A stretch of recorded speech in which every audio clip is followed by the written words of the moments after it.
જય માતાજી મિત્રો, હું છું તમારો પ્રિય ભાલનો ભમરો. અને આજે મિત્રો આપણે આવી ગયા છીએ વાડીએ, કારણ કે આપણી વાડીમાં લાગે છે રોજડા, ભૂંજરા અને શિયાળિયા. તો રોજડા, ભૂંજરા અને શિયાળિયાને તગડવા માટે અમે એક બેસ્ટ ઉપાય લઈને આવ્યા છીએ, દેશી જુગાડ કરવાના છીએ. તો અમે શું દેશી જુગાડ કરવાના છીએ તો વિડીયોમાં બને રહીજો. કારણ કે મારી પાછળ જો રહી પણ સરસ મજાની ઉગી ગઈ છે. રાયડો રહી નથી, સોરી, રાયડો છે. અને કપાસ પણ જો સુકાઈ ગયો છે. ને બાજુનું ખેતર છે જે મારી પાછળ, જે માસડો તમને દેખાય છે, ત્યાં અમે ઘઉં વાવેલા છે. અને ઘણું બધું વાવેલું છે, રચકો વાવેલો છે, મેથી વાવેલી છે. તો અમે શું આ દેશી જુગાડ કરવાના છીએ, તો તમે વિડીયોમાં બના રહીજો. અમે તમને આ દેશી જુગાડ કરશું. એટલે રોજડા ભૂંજરાની આનો અવાજ સાંભળે છે એટલે આવતા નથી. તો અમે શું જુગાડ કરશું તે વિડીયોમાં બના રહીજો.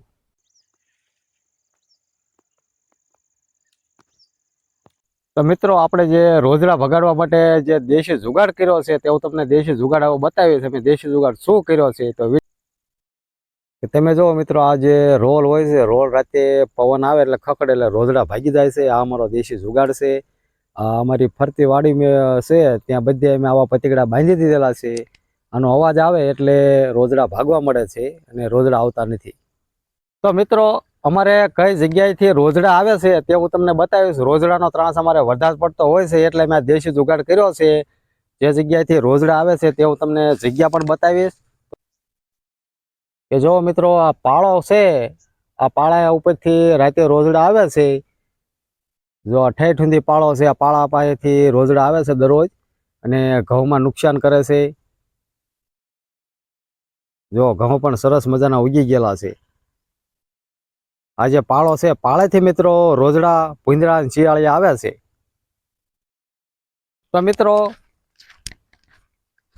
મિત્રો હવે જે મેથી, રચકો વાવેલો છે તે હું તમને બતાવીશ.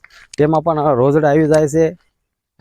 રોજડા ન આવે તેના માટે મેં આ દેશી જુગાડ કર્યો છે. પતીકડા ફરતી વાડી ફરતે બાંધી દીધા છે. આનો અવાજ રાતે આવે એટલે રોજડા ભાગે છે. તો વિડીયોમાં બને રહ્યો. અમે જે મેથી વાવેલી છે તે હું તમને બતાવીશ.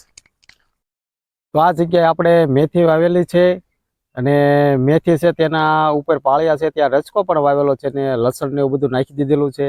આ જગ્યાએ વધારે પડતા રોજડા આવે છે અને નુકસાન કરે છે મેથીને અને રચકાને. તે માટે અમે આ દેશી જુગાડ કર્યો છે. તો જ્યાં અમે લસણ વાવેલું છે તો તમને લસણ બતાવીશ તો વિડીયોમાં. તો આ જગ્યાએ આપણે લસણ વાવી દીધેલું છે. મેથી, રચકોની બધું કેરા અલગ અલગ કરેલા છે. અને આ જગ્યાએથી રોજડા આવે છે. જો રોજડા આ જગ્યાએ ખડું કરેલું છે મિત્રો. આ જે પાળો હોય છે તે પાળેથી રોજડા કન્ટિન્યુ આયા રાખે છે દરરોજ. આ પાળેથી રોજડા આવે છે. તો મિત્રો, અમારો વિડીયો કેવો લાગ્યો તો કોમેન્ટમાં જરૂર જણાવજો. અને ચેનલ ઉપર મિત્રો નવા હોય તો ચેનલને લાઈક, શેર, સબસ્ક્રાઈબ કરતા જઈજો. આ અમારો દેશી જુગાડ કેવો લાગ્યો તે કોમેન્ટમાં જરૂર જણાવતા જઈજો. હવે મળીશું કંઈક બીજા વિડીયો છે. ત્યાં સુધી રજા લઈએ. જય માતાજી.